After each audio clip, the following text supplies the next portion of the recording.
El día de hoy entonces vamos a revisar el tema de pruebas intradérmicas, que es un estudio bastante utilizado en el laboratorio, que tiene cierta frecuencia, sobre todo en pacientes que van a viajar a otros países como Estados Unidos. Este tipo de pruebas tiende a ser muy frecuente debido a ciertas cuestiones que las autoridades estadounidenses pues solicitan dentro de los requisitos para poder viajar.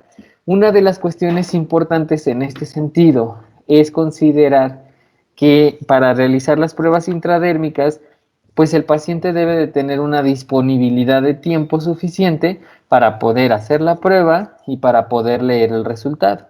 ¿Ok? Entonces, el objetivo como tal de nuestra sesión será conocer este procedimiento para que ustedes posteriormente puedan realizarlo para determinar de manera semi-cuantitativa el proceso biológico de esta inmunidad celular con una reacción intradérmica en individuos que hayan sido sensibilizados a un agente etiológico, en este caso, pues a una bacteria. Y la prueba está fundamentada en la hipersensibilidad tipo 4. Dentro de todo esto que se ha revisado precisamente en la materia, seguramente han visto los tipos de hipersensibilidad, y aquella que está mediada específicamente por células, pues tarda un poquito más en desarrollar precisamente en este sentido y se genera precisamente la inmunidad retardada, ¿sale? En todos los individuos que tienen ya contacto, y esto es una de las cuestiones más importantes con respecto precisamente a que nosotros podamos evidenciar algo en la prueba, tiene que existir un contacto previo con este microorganismo, con esta sustancia, para que nosotros podamos tener precisamente la expresión, digamos, de esta respuesta inmunológica como tal. Entonces, nuestro sistema inmune reconoce, se sensibiliza a estos antígenos que son específicos y posteriormente guarda esta memoria de manera indefinida. Por eso a veces este tipo de pruebas o este tipo de reacciones de hipersensibilidad pues no aparecen de manera inmediata, pueden pasar días o pueden pasar semanas o pueden pasar meses para que esto se dé y entonces tener un resultado significativo, ¿sí?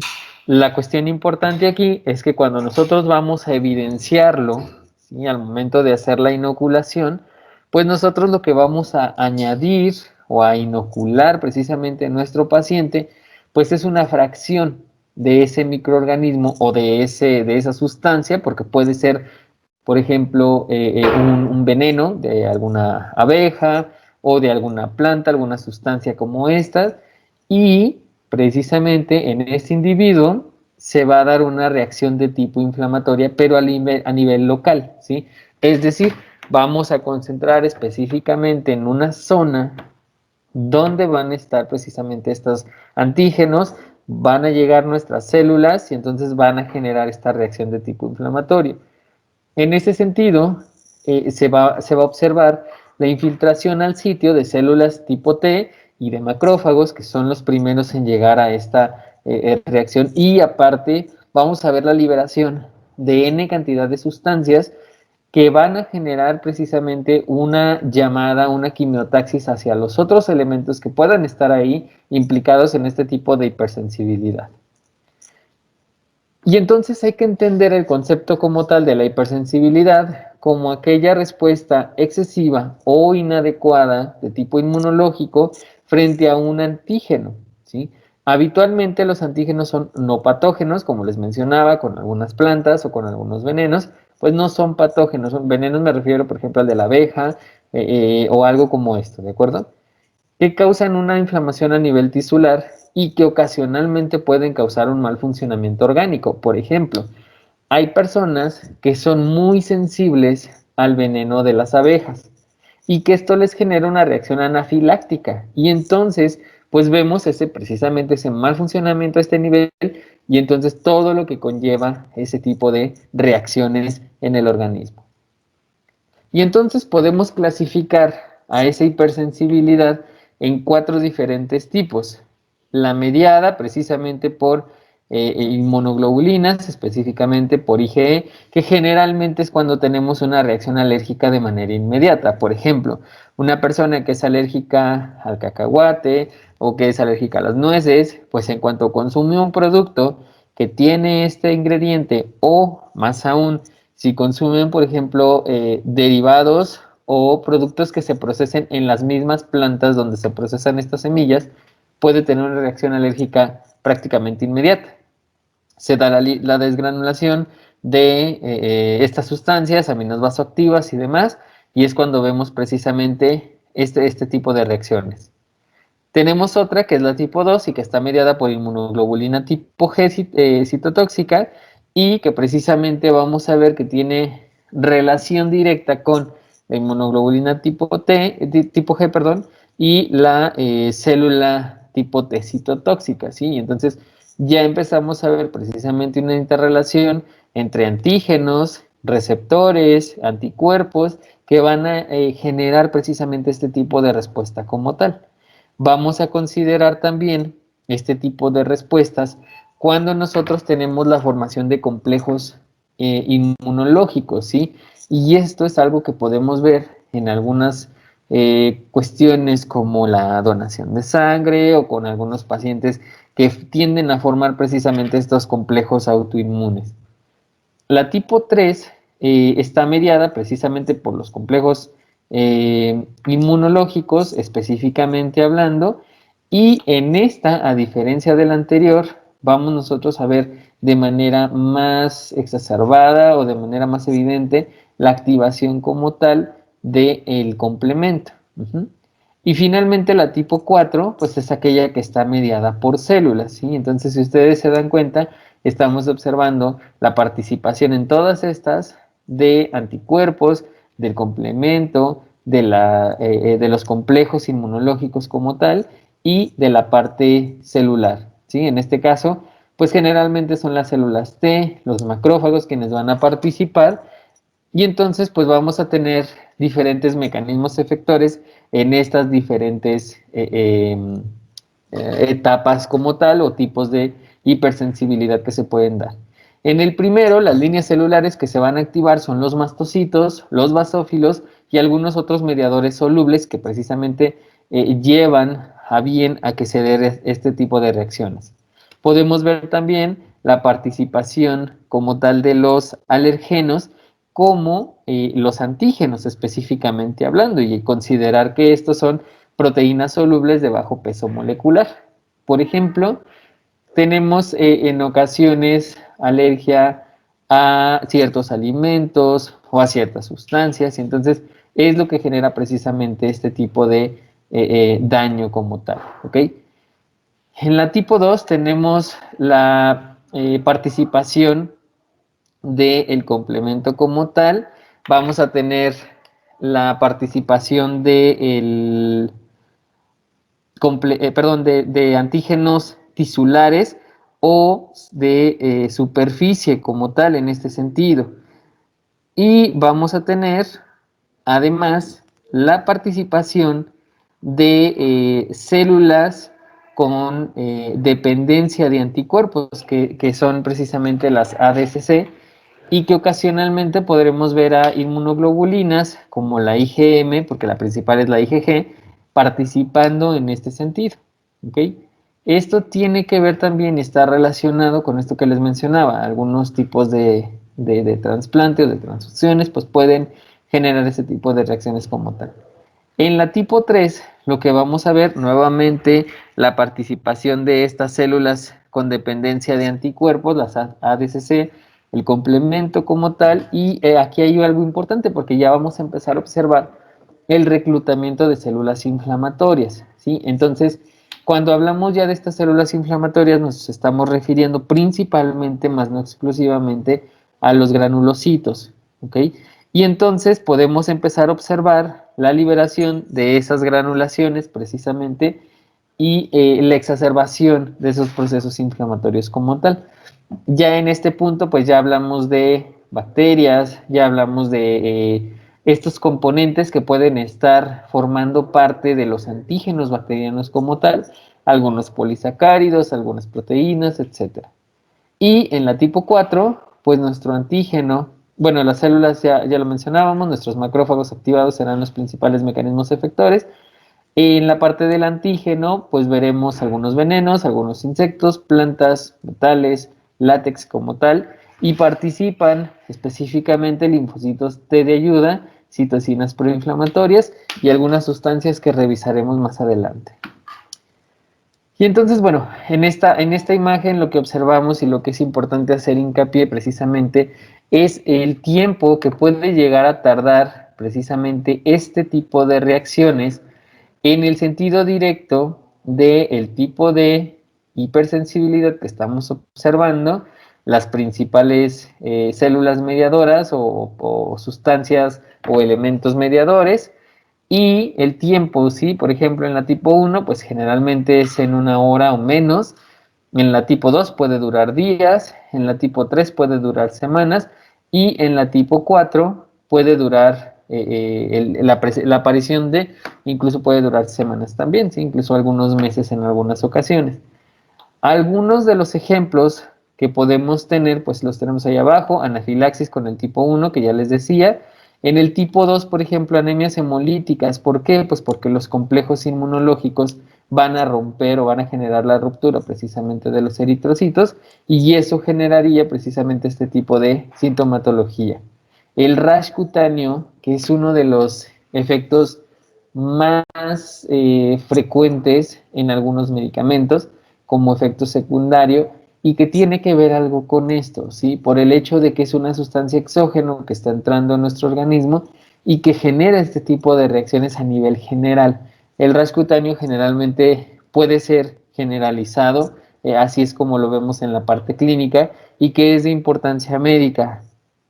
Generalmente cuando tenemos este tipo de pacientes con esta sintomatología, pues vamos nosotros a administrar algún antihistamínico de manera rápida, intravenosa, generalmente avapena o algo como esto, para disminuir esta posibilidad de que el rash se pueda extender y obviamente pues esté generando ese tipo de manifestaciones en mi paciente. Bien, entonces como con los componentes de esta respuesta, pues nosotros vamos a tener dos fases: la fase de sensibilización y la fase efectora. Aquí ya estamos hablando exclusivamente de esta hipersensibilidad tipo 4 y ahí vemos precisamente cuáles son los elementos que están eh, prácticamente formando parte de este compendio de reacciones. Vemos, por ejemplo, aquí la exposición a la bacteria, ya vemos la fagocitosis, la generación de nuestra célula presentadora de antígeno, que en este caso estábamos hablando precisamente de esos macrófagos activos como tal, la presentación hacia las células TH1, y con esto viene la parte de la fase efectora como tal. Entonces vamos a activar precisamente a los macrófagos a partir de los productos que deriven de la célula del linfocito TH1 con algunas citocinas como el interferón gamma, interleucinas 2, interleucina 4, 8, 3, etcétera, ¿sí? Y la parte de la activación del macrófago pues implica la liberación y la participación de sustancias como los radicales libres, como el óxido nítrico, la activación de receptores del TNF-alfa y obviamente la parte de la expresión del MHC clase 2, ¿sí? Y que en este caso es el que les mencionaba, es esta pieza clave, el MHC, una de las piezas claves que participa en que una persona pueda aceptar o pueda rechazar un órgano en menor tiempo. Al final de cuentas es un órgano que viene de otra persona y en algún momento pues se dará el rechazo, pero a veces los rechazos pueden tardar años, ¿sí? Entonces, pues eso es lo que genera una mejor calidad de vida en el paciente y demás, ¿de acuerdo? Bien. Veamos entonces cómo se da esta expresión precisamente. Ahí estamos viendo la exposición a una sustancia venenosa derivada de una planta y cómo vamos a tener aquí, que es el urushiol, y que ahí están las proteínas de la piel, se une, genera un complejo y ese complejo es el que entonces se va a detectar como un inmunógeno, ¿sí? Recuerden que en esa parte, pues los inmunógenos no son sustancias, vaya, ¿cómo decirlo? Como si fueran bacterias como tal, son materias netamente químicas y generan respuestas en ocasiones menos exacerbadas, ¿sí? En este caso, pues ya estamos viendo la célula presentadora de antígeno, vemos ahí la presentación hacia la célula TH y estamos observando la liberación de ciertas interleucinas que están participando precisamente en esto. Viene la maduración o la diferenciación de las moléculas TH a las moléculas TH1, la formación del interferón gamma, perdón, la liberación del interferón gamma, la quimiotaxis hacia los macrófagos y vamos a ver precisamente cómo a nivel endotelial pues empezamos a ver una apertura para que se dé la migración celular precisamente. Ahí está la liberación de las especies reactivas de oxígeno, de algunas enzimas lisosomales y eso es lo que genera el daño como tal, ¿sí? El enrojecimiento o la inflamación en algunos casos, ¿sí? Entonces son interleucinas que van a estar participando prácticamente y en este sentido para la diferenciación de estos linfocitos. Ahí tenemos ahora la liberación de la interleucina 17, que es una interleucina quimiotáctica para la se me fue, extravasación, perdón, de los neutrófilos. Y recuerden que los neutrófilos son parte de la respuesta inflamatoria, son células inflamatorias. Y entonces, a mayor cantidad de neutrófilos en el sitio, pues vamos a ver un mayor proceso de inflamación. Esto que estamos viendo aquí como tal, chicos, es precisamente el fundamento de la prueba que nosotros vamos a revisar. Tiene que considerarse esa exposición previa. En algunas ocasiones no se da en el momento ese tipo de sensibilidad, ¿sí? Vamos a pensarlo de esta manera: vamos un día al parque, estamos ahí, nos recostamos en el césped y hay temporadas donde precisamente se da una mayor polinización de ciertas plantas o de ciertas especies de este tipo, y el polen puede ser un inmunógeno, ¿sí? Puede comportarse como un inmunógeno, es decir, que tenga esta capacidad de activar hasta cierto punto el sistema inmunológico como tal. Resulta de que vamos, ese día todo bien, no nos pasa nada, pero volvemos a ir después, 15 días, 20 días, incluso años después, y la respuesta puede estar ahí, latente. Si nos volvemos a exponer, en este caso, a esta sustancia, pues entonces es donde empezaremos a observar precisamente la exacerbación de esta respuesta que estamos viendo aquí, la exacerbación del daño tisular y con esto la formación, por ejemplo, de rash cutáneo, de inflamación, etcétera, ¿sí? Entonces es algo importante a considerar porque a veces decimos, bueno, es que nunca antes había tenido una reacción a esto así. Sí, tal vez no con sintomatología evidente, pero ya habías estado expuesto y susceptible. Hay personas, por ejemplo, que vaya, se administran beta-lactámicos, ¿sí? Eh, y no les pasa nada y después de un tiempo se vuelven alérgicos. Bueno, la cuestión no es como tal que se estén volviendo alérgicos, sino que desde la primera ocasión pues estaban generando este tipo de respuestas, pero no se expresaba como tal un daño tisular, no se expresaba un proceso inflamatorio y entonces, bueno, es donde se decide mejor cambiar las terapias para evitar tener ese tipo de sintomatologías. Lo más riesgoso en este sentido, en el daño tisular, pues es que se relacione precisamente hacia la parte respiratoria, que podamos tener un paciente con enfermedad anafiláctica y que en ese sentido, pues bueno, se pierda la posibilidad de tener una buena oxigenación y todo lo que derive a partir de ello. Y vamos a tener tres fases precisamente de la hipersensibilidad retardada, que son la fase de reconocimiento, donde las células TCD4 positivos y ocasionalmente las CD8 reconocerán los antígenos que tiene en este caso la célula presentadora de antígenos. De aquí, al reconocerse, se da la activación de estas células T se da la secreción de citocinas, se da la proliferación y entonces esas citocinas, recuerden que son sustancias que tienen un efecto particular, ¿sí? En ocasiones podrá ser que el efecto sea llamar a más células para poder generar una respuesta inmune adecuada. Y finalmente la fase efectora como tal, que puede tener dos vertientes, o la parte de la resolución, que es cuando les mencionaba, podemos tener macrófagos que se activen y que eliminen al antígeno extraño y que no pase nada en el paciente, no veamos ningún síntoma y que bueno, de manera importante pues no se resuelva gracias a un tratamiento médico, se resuelve de forma autónoma, ¿sí? Ocasionalmente podemos ver lesiones tisulares, en ocasiones puede ser tal vez una ronchita o puede ser alguna mancha o algo como esto, ¿sí? Y la parte de la inflamación, que es la que nos debe de importar en el sentido de la prueba intradérmica, porque a partir de ello vamos a dar un resultado. En este caso, las células endoteliales van a generar procesos de quimiotaxis, van a generar procesos de extravasación.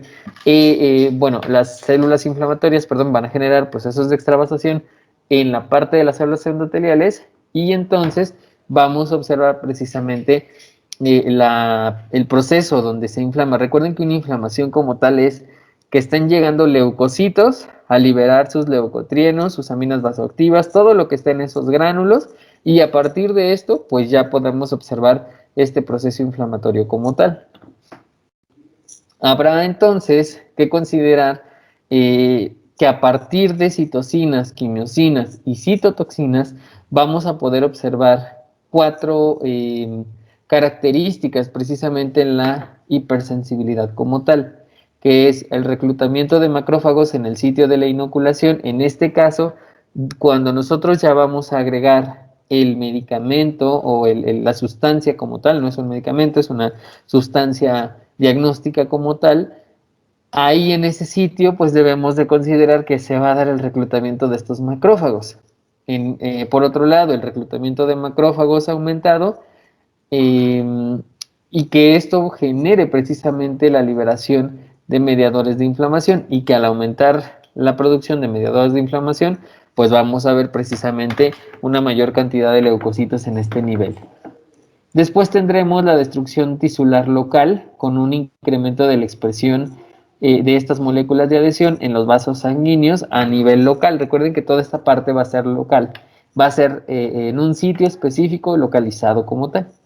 Y vamos a ver la producción de monocitos en la médula ósea, que esto también es importante sobre todo en reacciones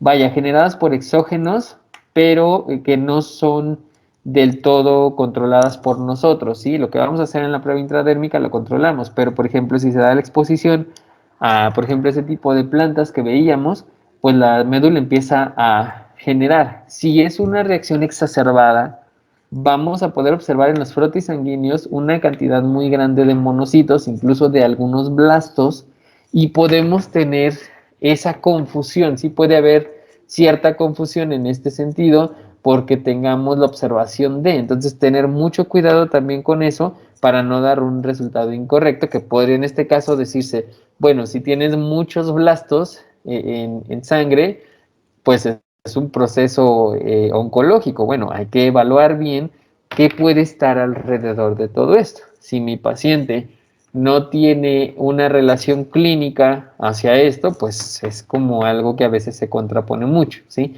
No lo podemos descartar, pero tampoco quiere decir que sea la razón confirmatoria como tal, ¿sí? Hay que hacer una serie de estudios, una serie de biomarcadores para poder generar precisamente esta certeza de lo que estamos generando, ¿sale?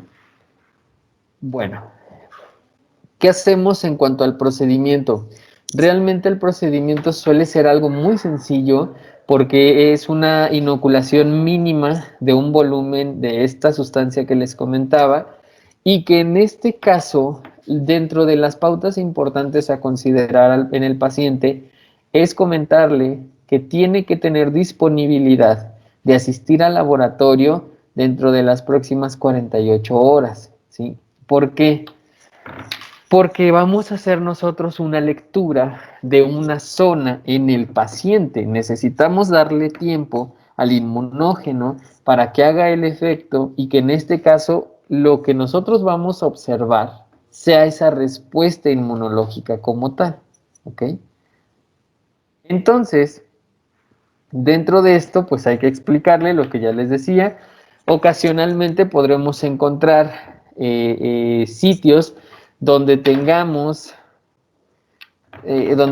consentimientos informados. Técnicamente, siempre que nosotros vamos a realizar un estudio, y sobre todo un estudio invasivo como este, pues hay que comentarle los riesgos al paciente, ¿sí?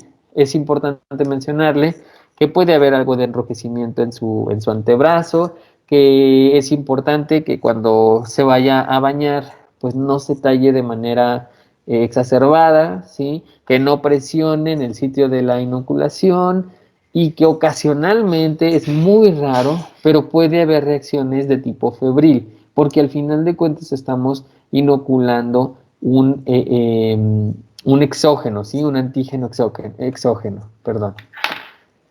Bien, entonces le damos la explicación. Esta prueba también se llama prueba de Mantoux y podemos precisamente, bueno, darle todo el consentimiento, que lo firme, tenerlo como un respaldo precisamente de que se le ha explicado correctamente a nuestro paciente.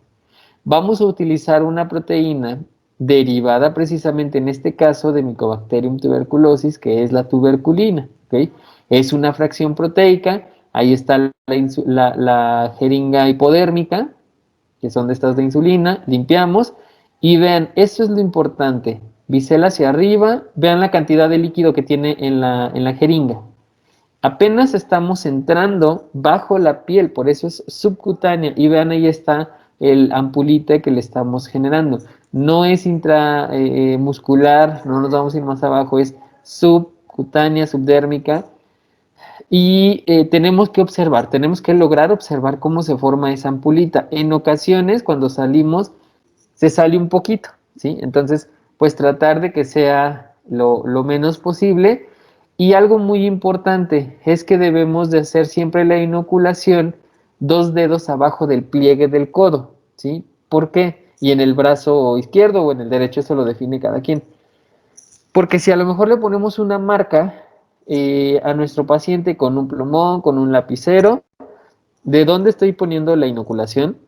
Pues si el paciente se baña o algo como esto, a las 48 horas ya no vamos a ver nada. Entonces siempre son 2 dedos abajo para poder decir 2 dedos abajo, hago la lectura el pasado mañana. ¿Ok? Para eso podemos utilizar verniers o podemos utilizar algún tipo de instrumento como una regla, no hay tanto problema realmente. Y vean, ahí está buscando la zona donde inoculó, por eso es importante, 2 dedos abajo, porque si es un paciente con una reacción negativa o muy baja, tal vez no la podamos observar. Ajá, entonces, bueno, ahí está.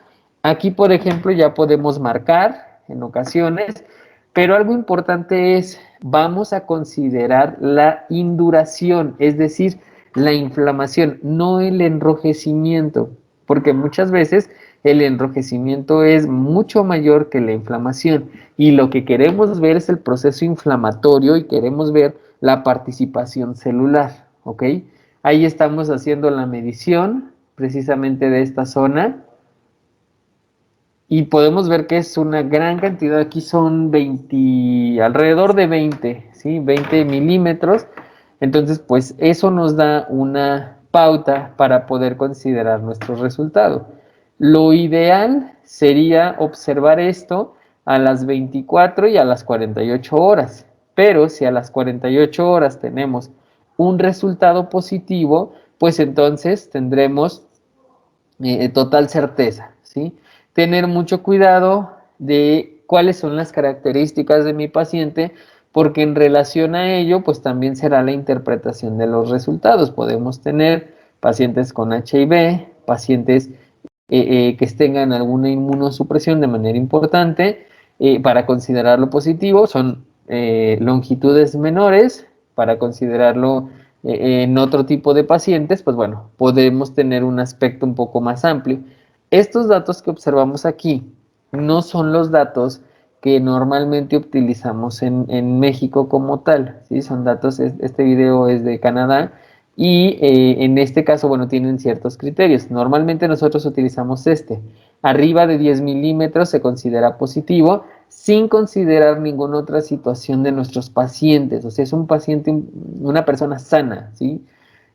Arriba de 10 milímetros, lo que vamos a tener es una reacción que se considera positiva como tal, ¿ok? Cualquier número, 11, 12, 13, 14 milímetros, los que sean, se considera positivo. Y aquí está el procedimiento que les mencionaba. Limpiamos, inoculamos, vemos la formación de la ampulita que está generándose ahí. Utilizamos generalmente este medicamento, bueno, este inmunógeno que ocasionalmente llega a faltar, ¿sí? Es algo que hay que mencionar porque es una sustancia con una alta demanda por muchos hospitales, por muchos institutos y que en ocasiones pues hay que conseguirla, por ejemplo en Estados Unidos y pues hay que traerla desde allá y esto aumenta los costos y demás, ¿vale? Entonces la prueba que hacemos es la prueba del PPD o de la tuberculina humana y lo que vamos a leer es la zona de induración, ¿sí? Vean aquí precisamente, la lectura correcta es la zona de induración. Por eso también es muy importante saber exactamente dónde inoculamos a nuestro paciente, ¿sí? Porque yo voy a palpar sobre la superficie del brazo y al palpar yo voy a poder encontrar y voy a poder sentir o percibir precisamente esta como ampulita, se siente como un poco más rígido, más durito el tejido, porque lo que estamos viendo es esto, y no siempre se forma de manera circular. Ocasionalmente podemos estarlo revisando y podemos percibir como una elipse, ¿sí? Entonces también de lo más largo o vaya, el diámetro más largo que podamos nosotros medir, ese será el diámetro correcto. Aquí vemos, por ejemplo, esta medida de 10 milímetros, ¿sí? Porque lo correcto es esto, de aquí a acá. Si yo lo tomo completo con el eritema, pues voy a tener una medida aproximadamente de 30 milímetros. Y claro que es positivo, ¿verdad? Pero si aquí hubiera sido 9, no es positivo, ¿ok? En algunas cuestiones encontramos criterios donde nos dice, ok, repite la prueba si te está dando muy próxima. Entonces hay que esperar a que en este caso este contacto que estamos nosotros gestionando de manera independiente porque estamos agregando la tuberculina, genera una respuesta. Entonces no se puede repetir el estudio a menos que hayan pasado de 15 días a 2 meses, ¿sí? Entonces eso es muy importante señalárselo al paciente porque muchas veces les da positivo y quieren volvérselo a hacer otra vez el día de mañana, pasado, la siguiente semana, y pues le va a volver a dar positivo, incluso puede que más, porque ahora ya está sensibilizado con la sustancia que nosotros le acabamos de agregar. Y esto es lo que medimos, ¿sí? Aquí les decía, aquí están las categorías que estábamos viendo hace un momento. Vean, la inoculación del PPD, la formación precisamente hay que mencionarle al paciente también que no presione en el sitio donde estamos inoculando para evitar que el compuesto pues pueda llegar a salirse. En ocasiones cuando todavía no se cierra bien la piel, aquí en la inoculación, pues se puede llegar a salir. Y hacer nuestras mediciones como tal. Bueno, en cuanto a la prevalencia que nosotros tenemos, perdón, pues en México hay una alta tasa de casos estimados de tuberculosis. La prueba que estamos haciendo, pues está relacionada precisamente como una prueba complementaria al diagnóstico de tuberculosis. No es una prueba confirmatoria, es una prueba orientativa, pero que es muy solicitada por varias cuestiones. Por ejemplo, viajeros en Estados Unidos, de México hacia Estados Unidos, no pueden entrar si no traen este tipo de pruebas, ¿sí? Es un requisito como tal. Y en esos casos, cuando tenemos una reacción positiva, no pueden entrar hasta que no se realicen estudios imagenológicos a nivel del tórax, ¿sí? Una placa de tórax donde se observe precisamente que no hay infiltraciones, que no hay cavículas con algunas formaciones, digamos, de estos microorganismos como tal a este nivel. ¿Y cómo es que se da precisamente ese mecanismo de acción por parte del microorganismo. La importancia clínica tiene que ver precisamente en que nosotros podemos estar expuestos a al Mycobacterium tuberculosis. De hecho, aquí en San Luis hay zonas endémicas en Río Verde donde nos llegan los pacientes y nos dan resultados positivos de tuberculina, no porque estén enfermos, sino porque han estado expuestos. Y eso también es algo muy importante. No es lo mismo exponerse que enfermarse, ¿sí? Entonces, eso es algo muy importante como tal. Aquí lo que nosotros vamos a tener precisamente es que lo que nos importa es esa ruptura en una enfermedad activa a nivel de los alvéolos, ¿sí? Que puede estar generando una diseminación a nivel pulmonar. Esa ruptura pues va a generar obviamente una dificultad respiratoria importante y es lo que viene a derivar con toda la sintomatología que hemos considerado para la tuberculosis como tal. Es un bacilo altamente con un carácter infeccioso muy alto. Entonces es muy importante, por ejemplo, si ustedes tienen este tipo de pacientes, más allá de que pueda ser una persona que vaya a viajar o que les comente que nunca se ha expuesto o que nunca ha tenido esta enfermedad, pues sí es muy importante que tomen todas las medidas de precaución, como para cualquier virus de tipo respiratorio, mascarilla, caretas si es posible, y todas las medidas como tal. ¿Por qué? Si es una persona que tiene una infección activa y tose o habla en el momento de estar realizando la prueba, pues claro que ahí puede quedar el agente infeccioso o lo pueden aspirar y entonces tendríamos esa posibilidad. Generalmente los profesionales de los laboratorios clínicos pues tenemos un riesgo elevado de infección, ¿sí? De este tipo de agentes. Entonces, eso es algo que debemos nosotros de considerar, porque probablemente este tipo de pruebas en algún momento nos puedan dar positivas. ¿Cuándo es que debemos de considerar si está en una etapa crítica como tal nuestro paciente? Bueno, esto que vemos aquí son diferentes estudios que se pueden realizar en relación a la tuberculosis. El primero es el test de la tuberculina como tal y tenemos por acá el del cultivo, ¿sí? Que son de los más empleados en nuestro país. En el caso de la prueba del PPD, vean cómo aquí tenemos el caso de infecciones eliminadas por parte del paciente sin necesidad como tal de un tratamiento, sino nada más con una respuesta inmunológica activa, de forma innata o de forma adquirida, eso es independiente.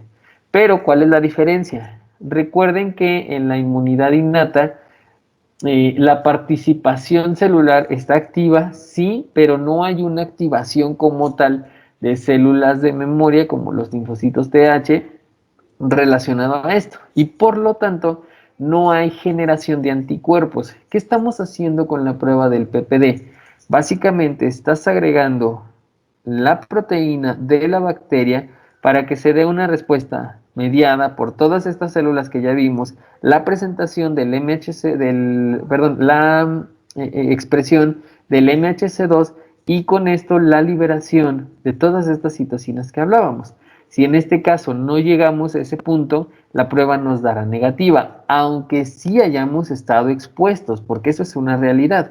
Nosotros les digo, podemos estar expuestos, pero nuestra respuesta inmunológica se encargó de eliminarlo y puede darnos una respuesta negativa. Cuando es la respuesta positiva, entonces sí, depende también dentro de rangos de tiempo específicos y de niveles de exposición. No es lo mismo una persona que trabaja en un laboratorio en una de estas zonas endémicas de Río Verde, pues claro que el riesgo es mucho mayor que una persona que trabaja en la ciudad de San Luis Potosí y que es, no sé, administradora en un lugar donde pues no hay una frecuencia elevada, ¿sí? El riesgo disminuye, entonces, y la cantidad de exposición disminuye. Entonces eso es muy importante también considerarlo, porque una cosa es cuánto has estado expuesto a, cuánto te has enfermado, ¿sí? O todo este tipo de cuestiones clínicas como tal.